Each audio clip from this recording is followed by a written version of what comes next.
Pro. Jadi yang di cover sama pembiayaan itu harga paket 33 jutanya. Nah, yang 1,5 jutanya itu di luar. Karena 1,5 juta biaya heading dan perlengkapan itu di luar harga paket 33 juta. Tapi kalau pendaftaran di bulan Februari ini, maka gratis paspor dan gratis perlengkapan handling 1,5 juta. Dan yang pembiayaan pun sama demikian, pembiayaannya hanya cukup membayarkan yang 33 jutanya saja dengan program pembiayaan yang sudah sesuai dengan tenor waktu yang ditentukan. Misalkan punya uang cuma 1 juta, dengan program pembiayaan DP 1 juta, kemudian sisa itu di program pembiayaan. Misalkan punya uang 2 juta, dengan program pembiayaan bisa. Punya 5 juta, dengan program pembiayaan bisa. Program pembiayaan kita untuk yang Jabodetabek itu bisa mulai dari DP 1 juta sampai 5 jutaan. Sampai 6 jutaan, sampai berapapun. DP di awal pembayaran lebih besar, maka nanti angsurannya akan lebih kecil. Tapi kalau DP-nya kecil di awal, maka angsurannya per bulannya akan lebih besar. Seperti itu. Kalau cicilannya untuk program pembiayaan yang DP 1 juta, yang 3 tahun itu 1.600.000. Yang DP 5 juta, yang 3 tahun itu 1.400.000, bedanya sekitar 200 ribuan. Untuk detailnya, angsurnya untuk tenor waktunya bisa di-share di komunitas. Ustadz, sedikit penjelasan yang tadi Ustadz agak lupa nih. Untuk promo yang pendaftaran Februari untuk keberangkatan bulan berapa Ustadz? Untuk promo keberangkatan di bulan April. Jadi tapi pendaftaran bulan Februari, berangkatnya bulan April. Ya, tanggal 25 April, harga paket 33, gratis paspor, gratis perlengkapan 1 juta. Kalau misalkan cepat, oke, tinggal dipilih saja. Jadi bisa gratis atau gratis kereta cepat. Nah, itu bisa menjadi opsi juga. Kalau mungkin jamaah ingin coba pakai kereta cepat, oke, gratisnya kereta cepat, berarti perlengkapannya bayar 1,5 juta. Itu bisa dipilihan juga. Jadi Ustadz ini yang khusus mendaftar full bulan Februari dari tanggal 1 sampai 29. Ya, betul. Oh ya, terima kasih Ustadz penjelasannya. Ya, sama-sama. Oke, untuk perselisihan untuk haji, umroh nanti dikirim juga di komunitas.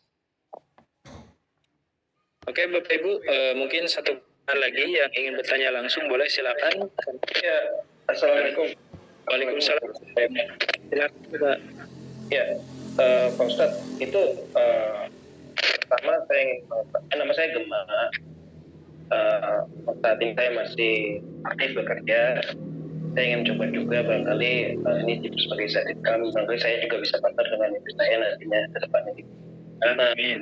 Yang pertama itu pertanyaan saya adalah apa kendalanya dan rekan-rekan di sana pada saat menjual atau menginformasikan dengan prospek itu bagaimana kendalanya, barangkali ada sedikit bisa sharing di sini gitu Pak. Yang kendala-kendala apakah yang positif dan negatifnya itu saya ingin tahu juga.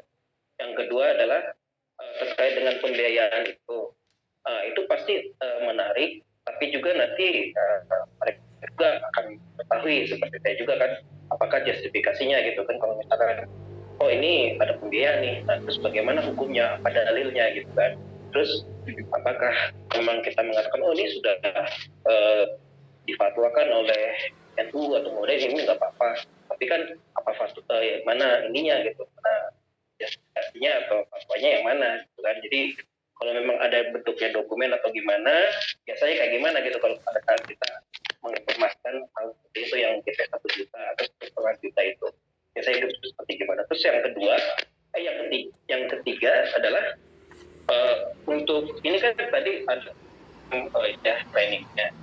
Nah itu terkait yang di sistemnya apakah ada nggak kan bagaimana caranya terus sistem kayak gitu dibuka sistem yang aplikasi itu. Terus yang terakhir adalah tadi saya mendengar kita juga barangkali disarankan untuk membantu calon jemaah tersebut gitu kan. Itu sejauh mana gitu kalau misalkan sampai dengan bandara ngurus koper segala macam untuk saat ini kan sebagai untuk bagi saya itu sebagai net income ya justru kalau misalkan cuma 1 orang 2 orang ya barangkali lumayan repot juga gitu kan kalau apalagi kalau 5 orang gitu. Nah itu apa memang harus seperti itu. Terima kasih Pak Ustaz. Baik. Warahmatullahi. Baik Pak, terima kasih, pertanyaannya sangat bagus ya. Jadi dengan pertanyaan ini nanti mitra-mitra juga bisa tahu. Pertama mungkin tadi pertanyaan tentang apa sih kendala yang dihadapi ketika dari tim internal kita Syiar Baitullah. Pertama, kendala ketika kita Syiar Baitullah biasanya itu ketika kita mengadakan program seperti seminar, mengundang orang, mengunjungi kegiatan tersebut, kemudian kita menyampaikan daripada product knowledge. Nah, pertama pastinya itu masih banyak daripada calon jamaah yang ingin berangkat umroh itu mindsetnya masih salah. Artinya masih salah itu ketika kita undang, ketika kita ajak untuk berangkat ke Baitullah, pikirannya aduh mustahil, aduh saya gak punya uang. Tapi ketika dilihat, disurvei, ternyata mungkin motor punya, mobil punya, tergantung kita bagaimana nanti kalau di seminar ya yang sudah kita jalani. Jadi kadang banyak orang yang berangkat ke Baitullah itu dia belum merasa pantas, belum merasa mampu. Artinya belum ada gentakan ataupun motivasi yang dia dapatkan.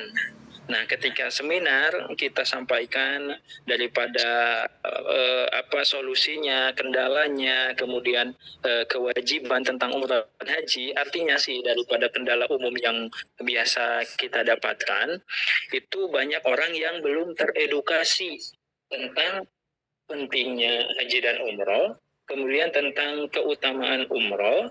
Nah, kalau misalkan sudah mendapatkan pengetahuan tentang kewajiban umroh, tentang keutamaan umroh, fadailul amal daripada umroh ini, pasti orang tergerak hatinya. Jadi kalau di kita ini kendalanya seperti itu, solusinya kita sentuh dulu hatinya, udah dapat hatinya, udah mendapatkan hidayah, baru bisa berangkat umroh. Karena untuk mendapatkan hidayah itu kan salah satunya kita harus jemput, dan hidayah itu akan datang kalau kita mendengarkan daripada fadailul amal tersebut, keutamaan amal tersebut. Ketika kita mendengar keutamaan amal tersebut, maka biasanya akan tergerak hati untuk mengerjakan hal tersebut. Maka itu yang namanya hidayah. Misalkan kita ingin mendapatkan hidayah, kita jemput, ikut kajian, dengar daripada keutamaan tentang sholat tahajud, bisa membuat sehat, bisa dan tergerak dalam hati ingin mengerjakan tahajud. Nah itu salah satu hidayah. Jadi kendala pertamanya biasanya jamaah belum banyak teredukasi. Kemudian kendala yang kedua biasanya tadi yang disampaikan, karena banyaknya pembanding, jadi kadang membandingkan daripada harga paket yang ada. Nah, tapi kembali lagi kita jelaskan, kita sampaikan daripada kendalanya dan mungkin dari harganya, fasilitasnya kita sampaikan. Harga di kita, fasilitasnya ini, di travel lain fasilitasnya dengan travel atau misalkan dengan brosur yang ada, seperti itu. Kemudian kendala selanjutnya daripada yang mungkin umum ya, kendala umum yang sering dialami itu selain belum banyak teredukasi, kemudian belum tadi yang kedua banyaknya pembanding yang dibandingkan oleh jamaah-jamaah, dan yang ketiga kita belum maksimalkan daripada marketing kita, artinya para pensiar Baitullah ataupun mitra-mitra yang membantu untuk mensiarkan Baitullah ini, karena kita biasanya bergerak di digital. Nah, kita hanya mengakses daripada online. Nah, untuk offline-nya belum begitu maksimal kita jalankan. Tapi dari online ini sendiri, alhamdulillah dari tahun 2022 kita mulai di online, sampai sekarang itu sudah ada 1.000 lebih yang kita berangkatkan. Kemudian untuk pertanyaan yang kedua terkait dengan program pembiayaan syariah dengan program bisa berangkat umroh duluan, ini mungkin tadi yang disampaikan gimana hukumnya, kemudian apakah boleh atau enggak, kemudian ada dasar hukumnya, adakah fatwa MUI-nya. Nah, kalau kemarin Bapak ikut program mentoringnya di hari Rabu, di hari Kamis kemarin. Nah, itu ada file materinya terkait dengan produk pembiayaan syariah, Pak.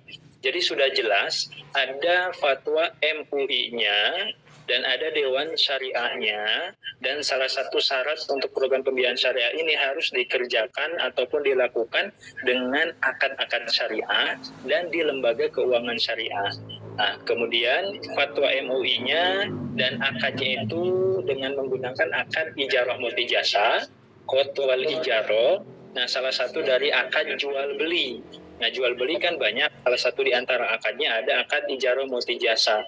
Ijarah multijasa itu adalah akad ada jasa yang diberikan dan ada akad jual beli di dalamnya. Jasa yang diberikan apa? Salah satunya bisa berangkat umroh duluan tanpa mengeluarkan banyak uang.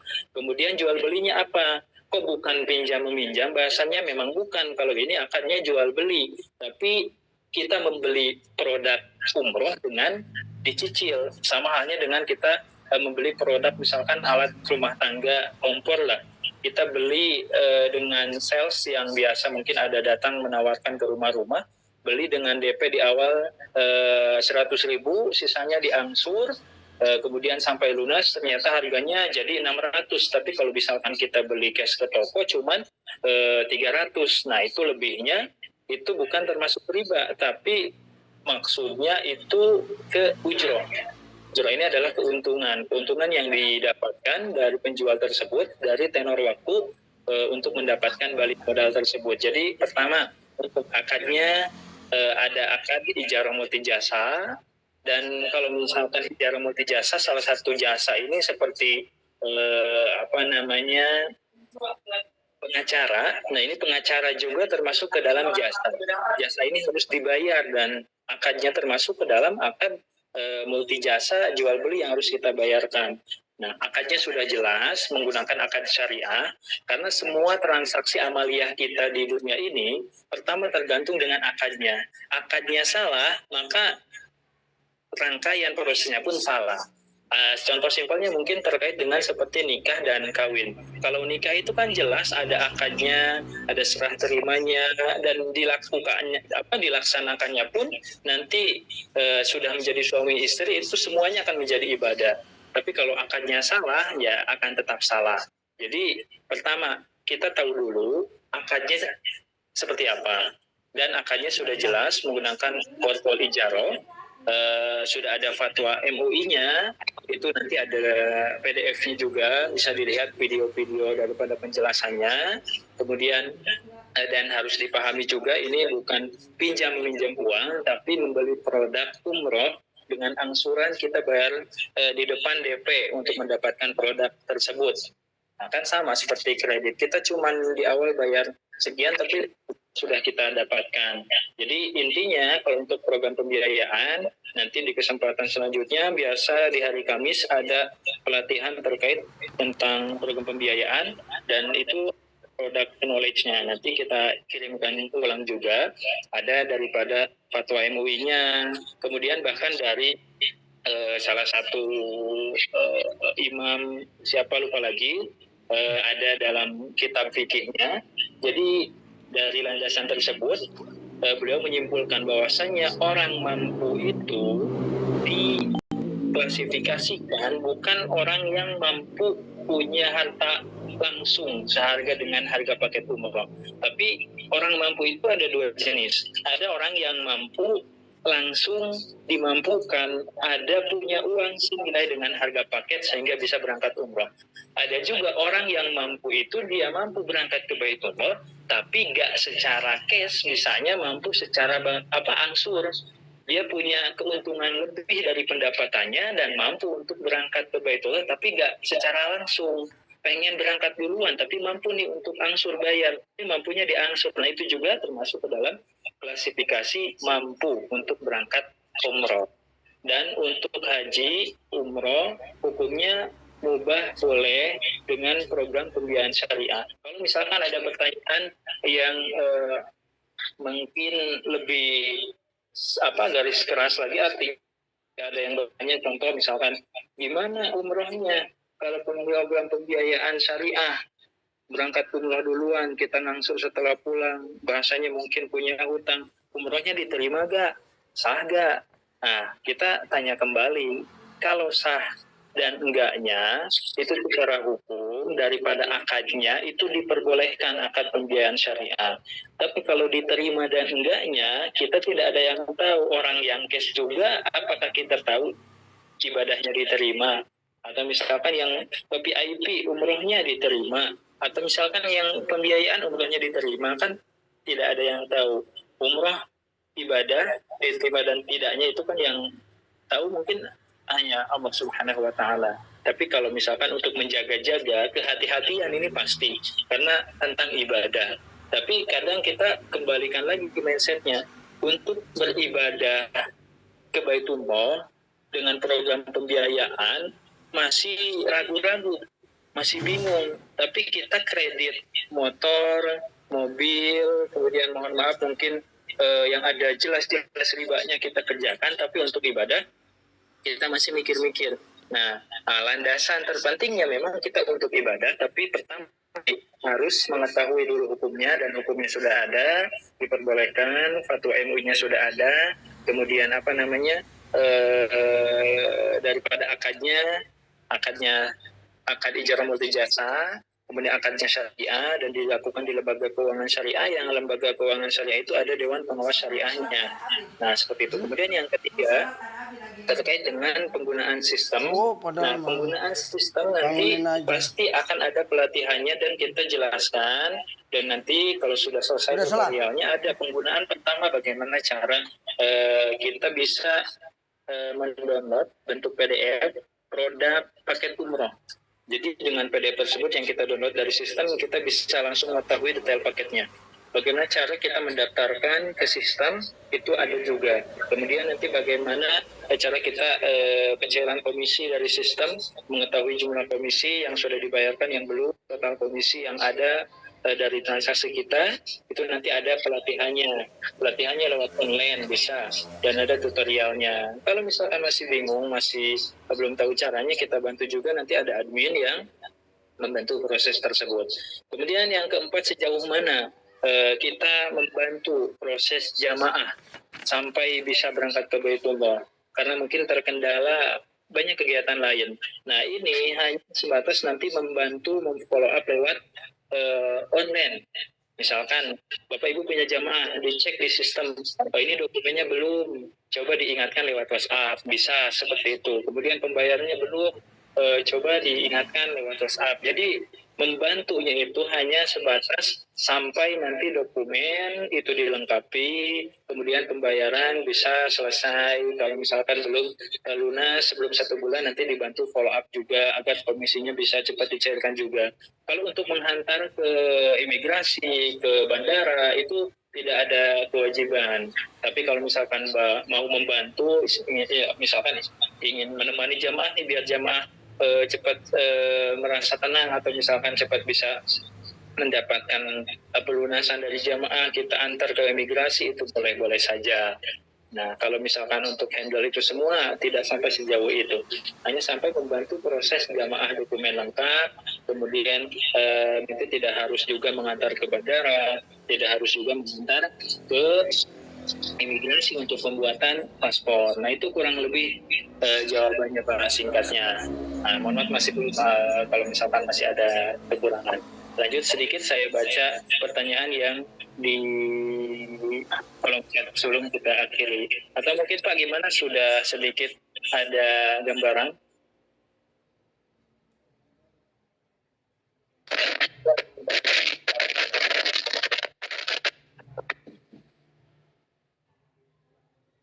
Oke, kalau tidak ada, ini karena sudah waktu asar, satu lagi sedikit, ada pertanyaan. Untuk yang mau berangkat bulan Februari, persiapan apa lagi Ustadz selain paspor? Meninggi atau harus enggak? Persiapannya kalau untuk yang ingin berangkat Februari, pastikan terlebih dahulu sudah terdaftar. Kalau sudah terdaftar, maka sudah dipastikan nanti ada seat untuk keberangkatan. Kemudian pembuatan paspor bisa prosesnya yang ekspres juga atau bisa kan yang reguler juga. Ya, kebetulan untuk dokumennya tidak diperlukan lagi meninggitis, melainkan kalau ada BPJS. Nah, untuk pembiayaan tidak ada ribanya, itu adanya ujroh, kelebihan yang dalam akad ijarah multijasa itu diperbolehkan. Nanti lebih jelasnya di hari Kamis, insya Allah kita bahas lagi. Terima kasih Bapak Ibu, mohon maaf masih ada beberapa mungkin yang belum tersampaikan di hari ini. Sampai ketemu lagi nanti di sesi berikutnya. Terima kasih atas waktunya, tetap semangat syiar baitullahnya. Saya ucapkan terima kasih atas segala waktu dan kesempatannya. Silakan untuk bertanya terkait dengan kebutuhan dan kebutuhannya, karena waktu sudah 15.34. Mohon maaf sekali lagi bila ada kekurangan, dan tentunya silakan nanti berkomunikasi melalui admin kami terkait dengan apa yang ditanyakan, dan nanti tolong admin dikirimkan terkait dengan brosur haji, kemudian angsuran pembiayaan untuk umroh dan haji, dan nanti besok kita baru detail terkait dengan produk pembiayaannya. Besok insya Allah